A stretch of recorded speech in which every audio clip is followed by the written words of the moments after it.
Hi everyone, তো চলো তোমাদের সাথে আরেকটা মিনি ভ্লগ শেয়ার করি। তো কিছুদিন আগে আমি আর পৌলমে গেছিলাম রিফ্রেশ নামে একটা ক্যাফেতে। তো ক্যাফেটা অনেক দিন আগেই ওপেন হয়েছে, বাট ওরা নতুন করে আবার রেনোভেট করেছে। তো রেনোভেশনের পর আমরা আর যাইনি ওখানে, তো সেদিনকে গেছিলাম ফার্স্ট। তো চলো এবার অ্যাম্বিয়েন্সটা নিয়ে কিছু কথা বলি।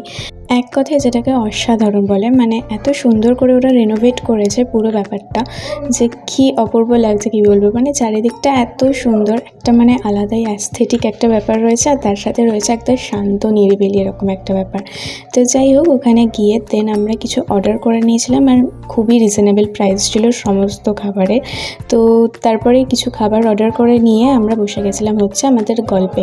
কারণ আমার সাথে ওর অনেক দিন পর দেখা হয়েছিল, প্রায় বলতে গেলে 1 থেকে 2 মাস পর। তো সেই জন্য অনেক সুখ দুঃখের গল্প ছিল আর কি, তো সেই রকমই আর কি। তো গল্প করতে করতে আমাদের খাবারটাও চলে এসেছে। ফার্স্টে 2টো মকটেল অর্ডার করেছিলাম, তো সেটাই এসেছিলো।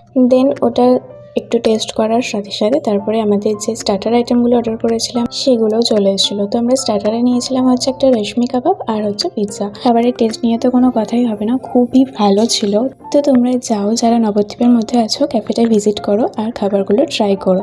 তো এরপর আমরা গেছিলাম বিশালে, আর বিশাল থেকে কিছু শপিং টপিং করে নিয়ে দেন সেদিনকার মতো এভাবে গিয়েছিলো দিনটা। তো চলো বাই, দেখা হচ্ছে নেক্সট ভিডিও, টাটা।